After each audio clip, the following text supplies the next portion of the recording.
how did Elon, well, I would say Elon's interview, but more Rishi Sunak's, shall we say, interview with Elon Musk go down with Conservative MPs? Because this was meant to be the big highlight moment, that this was going to be the moment where Rishi was going to sort of be all buddy and tech bro down with Elon. They're going to have this fantastic conversation about technology and sort of the future of AI. And to be honest, if you have seen it, if you have seen sort of journalists talk about it, it was weird. It was really weird that they talked about, Terminator. They talked about, oh, well, Elon said at one point, well, we won't need UBI because everyone will be having a really universal high wage. That's what we should be talking about. Well, how does AI help achieve that, Elon? He never said anything about that. It was all just massive generalizations. And the thing that we didn't see at the time, the thing that we did not see at the time was, how was this going down with his sort of his party members? How was this being seen by them?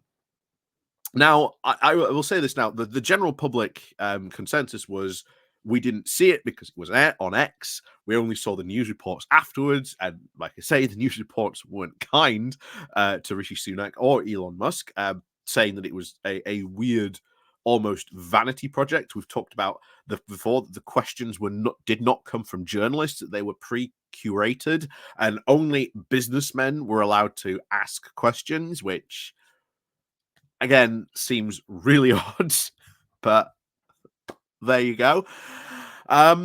So yeah, this has not gone down well, and Tory MPs are now completely blasting Sunak for being out of touch. So we're going to get into some of their comments on what they had to say on this, because this whole AI tech conference was a complete and utter vanity project by Rishi Sunak to show that he's doing something and that we are a world leader in quote regulations, when I've said before we're not. The US has already gone off and done its own thing. Europe is that bigger regulatory market that other countries will have to abide by their regulations if they want to do trade in Europe. Thus they will end up setting a standard.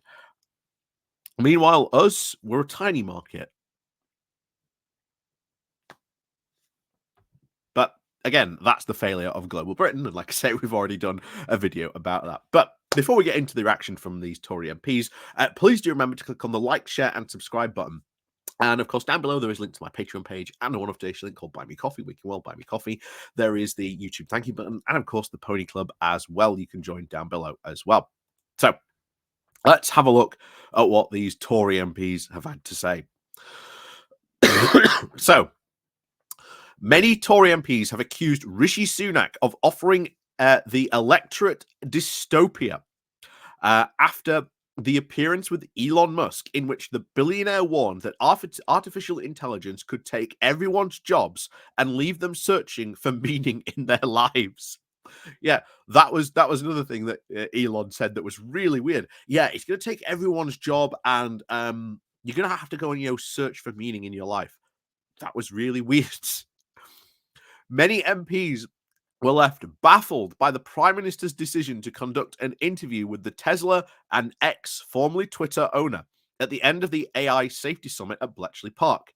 However, some were furious about the event, which was painted a bleak picture of the future, with one saying, "I despair at number 10's naivete," one senior Tory said. People are worried about their finances, climate change, pandemics, wars in Eastern Europe and the Middle East, and the PM has provided Elon Musk with an interview platform to say sometime soon that they and their children will not have jobs and a life without meaning. Again, this did not go down well. He continued saying, "For crying out loud, we have a general election inside of a year, and the PM is offering the electorate a dystopia. Thick, thick, thick." Yeah, that did not go down well at all. This comes to the moment of a critical moment for Sunak before a highly political King's Speech in which he plans to cause trouble for Labour over the net zero goals and also launch a battle to be seen as the party for homeowners and renters. And the King's Speech, from what we can hear, already becoming really highly contentious, especially over net zero, because it looks like Sunak is going to massively U-turn over all those net zero goals, to which all Labour has to do, and we've said this before, is just go, okay, when we get into power, we're going to continue with those net zero goals. We are going to make sure that we go to a green economy, that we get these green jobs, that we invest in these green industries. Because guess what? That's a vote winner. That doesn't cause trouble for Labour at all if that happens. The obvious problem happens if they decide to have a vote, but of course, then what Labour would have to do is then they would have to have a vote to be able to do that particular policy that the Tories voted through. Yeah, it would just be annoying to say the least. And if that's what Sunak is trying to do, then it's incredibly petty, and I think he should be called out for that. The Observer understands that it will include a recommitment to a manifesto pledge to ban so-called no-fault evictions. Well, good luck with that, because you've been saying that going all the way back to David Cameron, Theresa May. It was in the 2019 manifesto, and you still haven't done that. So, you've got less than a year. Clock's ticking, Rishi. But we'll see. It comes after Sunak was warned by officials that the Tories would face the consequences at the ballot box if it failed to appeal to an expanding group of younger renters. Michael Gove, the Levelling Up Secretary, has said that the ban would only kick in after reforms of the court system. Again, we don't even know what those reforms of the court system are. Oh yes, we ban no-fault evictions. Meanwhile, Gove manages to slip in something else which allows, landlords to continue with that practice. That's what a lot of people are expecting. But it continues. Anyway, rights for leaseholders and renters will also feature, but will be attacked by Labour for trying to dilute the far from the pledges previously made in the Tory manifesto. The speech will include also a bill ensuring that all new houses in England and Wales will have to be sold as a freehold properties rather than leasehold, which gives owners which leaves owners with extra costs. But Tory MPs already want Sunak to go further and include flats in the changes. Labour has been gaining ground on the issues of housing, and when asked which party would have a better to helping people buy their own homes, the opinion poll for the Observer found that over 36% chose Labour and only 16% with the Conservatives. However, Sunak's appearance with Musk, in which the billionaire said that AI would eliminate the need for jobs, raised the question of how we find meaning in life. And this has frustrated many Tories as they return to Westminster, still trailing Labour by a significant margin. It's my head in hands, said one MP. In common with millions of people in his country, I have children. Basically, a Conservative Prime Minister must provide a platform for a conspiracist to say that their children's lives were going to be meaningless. It is utterly breathtaking, utterly carelessness. Who would have thought that this was a good idea? Another former cabinet minister said that Sunak has enthusiasm for the subject, but it's a medium to long-term issue when what we need is to build up a good autumn statement following an ambitious and imaginative King's Speech. Another MP said, I think it's alluding to how it benefits public services would be more productive. And some MPs saw the Musk interview and the attention on AI as a whole as just more evidence that Sunak was indulging in policies that matched his personal interests, such as a ban on smoking and the axing of the HS2 north of Birmingham. Labour has also accused him of angling for a job post number 10. So this has really not gone down well with most Conservative MPs, as you can see, especially the first one. Especially the first one. I mean, that sums it up. For crying out loud, we have a general election inside of the year, and the PM is offering the electorate a dystopia. Thick, thick, thick. And the question now becomes, how much faith is now lost in Sunak? Because remember, his protection period is now up. We've already heard rumours that letters are going into the 1922 committee, not enough at the moment, but there are already letters in. Do they seriously think that Sunak is the guy who will lead them into a general election? Because if you look at it, if you were to be honest about it, do they have enough time to change? Technically, yes. If you were to ditch Rishi now, have a very, very quick leadership contest and get someone in before Christmas, you could start technically off the new year and build the first sort of couple of months of that year as to try and rebuild the party brand for whoever was coming in, and then off the back of that, go into a general election. There's still technically time. Will they do that? It's a massive risk. They're already behind in the polls, and of course, another leadership contest would not be welcomed by the British public. That is a thought, to be honest, amongst many MPs. But the question remains, who do you pick? Who is the natural successor to Rishi Sunak? And that is the problem, that there is just a complete dearth of talent, and there is no one that can save them from this, and it's all their own fault. Oh. So anyway, let's finish this off. So Downing Street, of course, is now focused on the King's speech, the last government legislative programme before the next election. Insiders insist that the statement will be substantial, despite the limited time before the expected date of the next election next autumn. The agenda is set to include pro-car policies.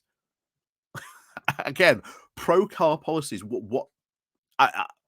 That's going to be a mess already. I can just see what a mess that is going to be. Commitments on oil gas exploration, both designed to, quote, wrong foot Labour. Keir Starmer and the Labour leader is expected to respond that the Tories have failed working people. After 13 years of power, all they now offer is division and more of the same. He will present a rival programme, including giving first-time buyers first dibs on new homes in their area. Lucy Powell, the shadow Common Homes leader, said, by the way, that is an actual good idea. Something else that has been floated for a long time as a possible solution to get new first-time buyers on this, that if you are a first-time buyer, you get first dibs. It's not an overall solution, but it is a part of a solution, because trying to solve the housing crisis, it's not just ideas like this. It is that you need to build new homes. One of the things about building new homes is you need more builders. If you're going to need more builders, guess what we're going to have to do? We're going to have to allow more builders to come in and emigrate here, because we do not have enough builders. You do not have the time to spend learning to build those builders of the future so that they can come in to be those builders. There's all kind of stuff that sort of needs to be done in and around sort of the housing policy. Honestly, it's a huge question that needs to be asked, but it is something that they really, really need to tackle. Really need to tackle. Lucy Powell, the Shadow Commons leader, said that Labour were using this week of parliamentary debates to show that the choice facing the country, a failed Conservative Party or a changed Labour Party, which has a plan to rebuild Britain and our public services. And that is good, because it is absolutely true that the Conservative Party have failed. Without 13 years in power, they have failed. Things are not better off than they were in 2010. And if you've got Labour who comes forward and say, this is our plan, this is what we want to do, this is how we're going to do it, that honestly would sell far, far better than just the Conservatives going, we'll do this, and literally, as we've seen recently, by reports, flying by the seat of their pants. Number 10. Sunak also signalled on Saturday night that crime would also be at the heart of the speech, saying, Just as I have done with energy security, net zero, illegal migration, and HS2, the King's speech will take the long term decisions to address the challenges this country faces, not as the easy way out with short term gimmicks, he said.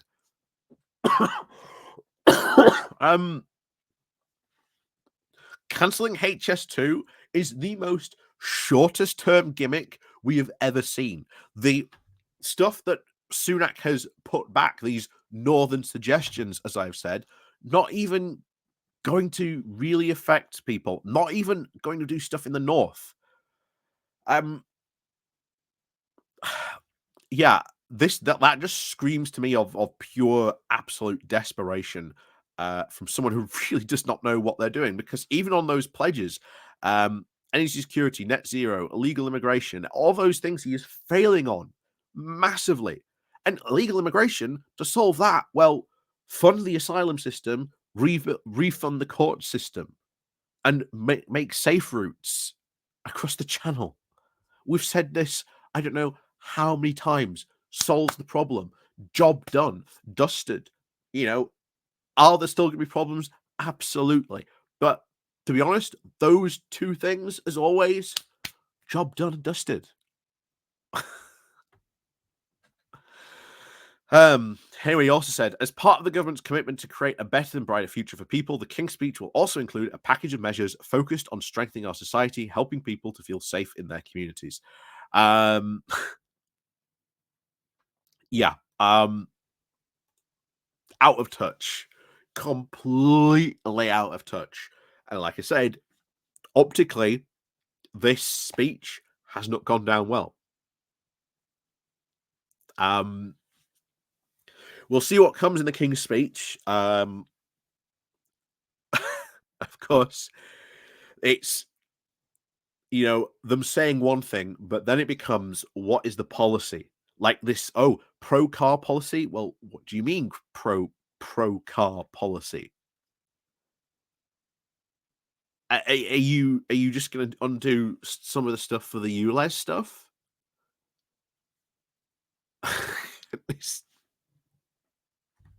And what about the people who don't have a car? Are you going to make it cheaper for people to buy a car?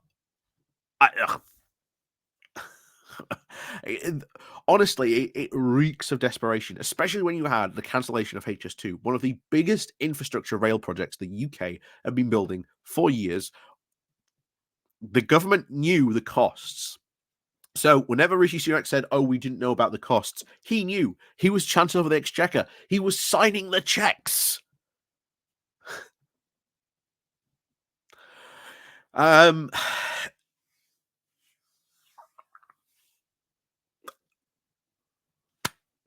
I can say is, at least you've got someone there who's a Tory MP who's probably let the cat out of the bag that we've got an election within a year. So maybe around this time next year, maybe we'll be in a general election, having a general election, or had a general election. Who knows? Like I say, the only people who can really know that, of course, is Rishi Sunak. But of course, as always, we wait and see what happens. And of course, until then, as always, we'll see you all next time.